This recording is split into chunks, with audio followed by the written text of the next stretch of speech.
Do you like that he announced he was leaving right in the middle of the season? Does that matter to you? And even like you could even take your fanship out of the equation.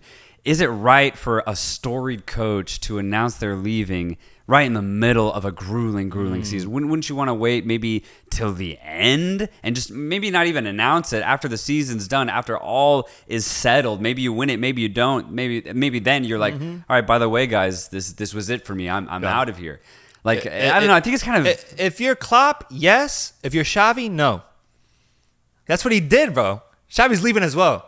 I don't know if you caught that one. They're both doing it? Xavi that kind of makes sense. Xavi announced it, I think, about a month ago when they lost really badly to, I don't remember who, that he was going to leave at the end of the season as well, like a week after Klopp. And he got made fun of because people were like, he thinks he's Jurgen Klopp announcing this shit. Right, really? But I think the context is way different, man. Like, if anything, I can see Klopp's announcement just adding so much more fuel and fire to these players. I don't see it having any sort of backlash. Whereas for Xavi, I mean, that locker room, what's there to play for now, man? If you know your coach is leaving at the end of the day, seeing the state of the entire club, I actually think Xavi should have waited till the very end or should have just been sacked or resigned in a more proper manner. Klopp leaving early, though, or at least announcing it early, I think is only going to help this team propel them emotionally and motivation-wise. Yeah, it sets it up for a storybook ending if they can pull it off. I just think adding a variable of you're going to have to find a new coach. And if you're a player like on the fringe of Liverpool playing, like, are you going to be worried about the coaching changes?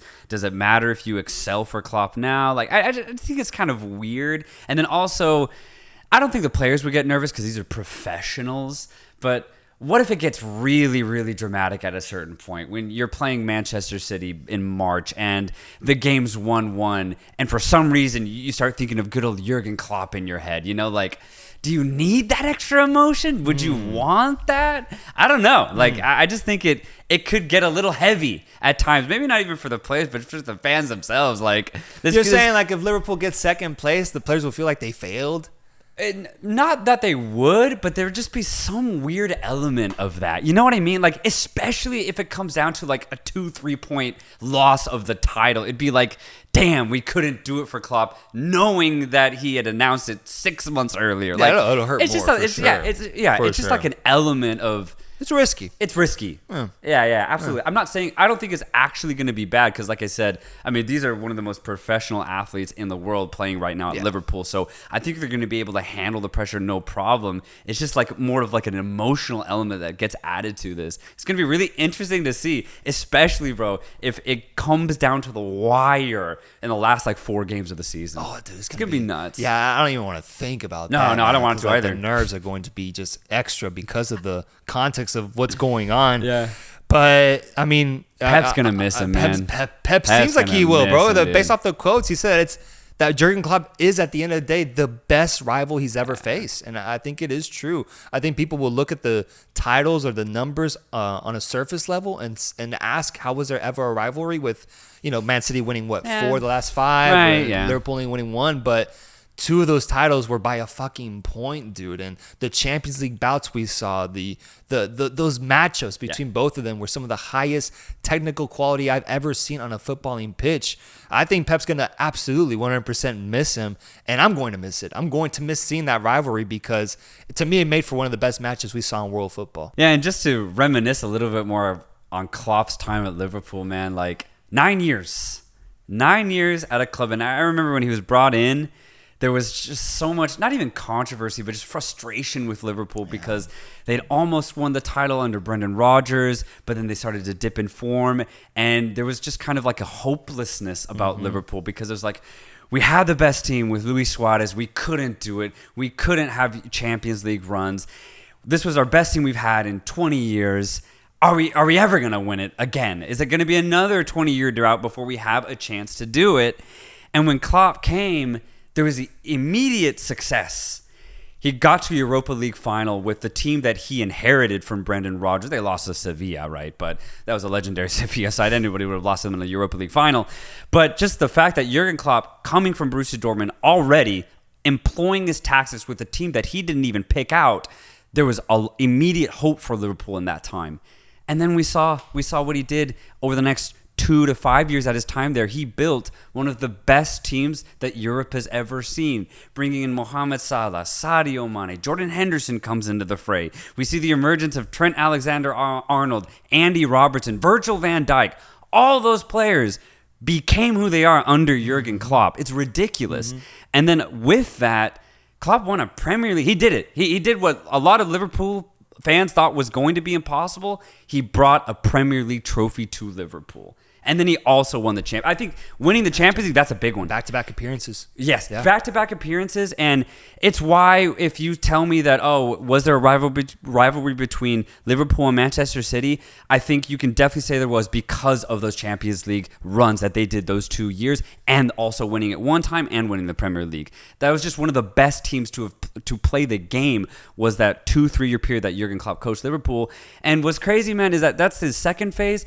He is now in the third phase of Liverpool with some familiar faces, bro, but a lot of new players, man. McAllister, Szoboszlai, Gakpo, Darwin Núñez, Luis Diaz. Like, there's been 3 distinct phases that Jurgen Klopp has coached for Liverpool, and they've all been successful in their own ways. But there's been dips, there's been rises and falls throughout these 9 years. But for the most part, Klopp's been a winner, and that's why it's going to be a huge miss for the Premier League that he's no longer going to be coaching there. Like, who's it going to be? Like, right now it's still Guardiola, but who from a coaching perspective, who's really going to be that guy? Maybe it's Arteta. Ange Postecoglou at Tottenham might be onto something, but he's still very early in his Premier League career, bro. So like, it's going to be a weird era, I think, for a little bit, or maybe not. Maybe not. Maybe they find the perfect replacement and Liverpool just keep winning, and I could see that happening. Yes, and the perfect replacement could be somewhere in Germany going on an undefeated streak right now and having a career of playing at Liverpool as well, and his name is none other than Xavi Alonso. We mentioned him going to Real Madrid. Fuck that idea, bro. I want him at Liverpool now, bro. Yeah. But going back to what you just said about Jurgen Klopp, it's so poetic, so beautiful. It's for those reasons that you listed out. And I'm going to go out on a limb here, and I'm going to be incredibly biased, and I don't care what people think, man. But it's for those reasons that I think Jurgen Klopp is the greatest coach of all time. The greatest coach of all time. You look at his resume, you look what he did with the money that was given to him, his efficiency when it comes to signing players and not just having them be good, but turning into the best at their positions. A player you didn't even mention, Alisson, bro, becomes the best at his position for 3-4 years, arguably, man. And you could say that for a good 3 to 4 players of this Liverpool side that have gone on to become the best versions of themselves and the best players in their positions on the world stage with Liverpool, man. You combine that with everything he's done successfully, his achievements, his trophies, the way that he tested Pep Guardiola's Manchester City oil machine, dude.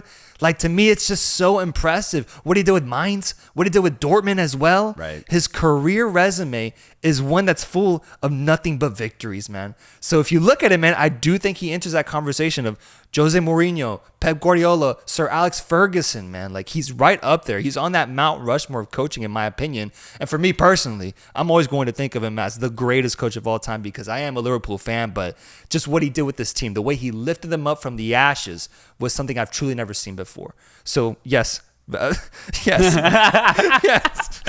I agree, man. Jurgen Klopp, one of the best at it, for sure. I'm not even going to contest that claim because I think you can make an insanely good argument that he is one of the greatest coaches of all time. It's there. Completely there.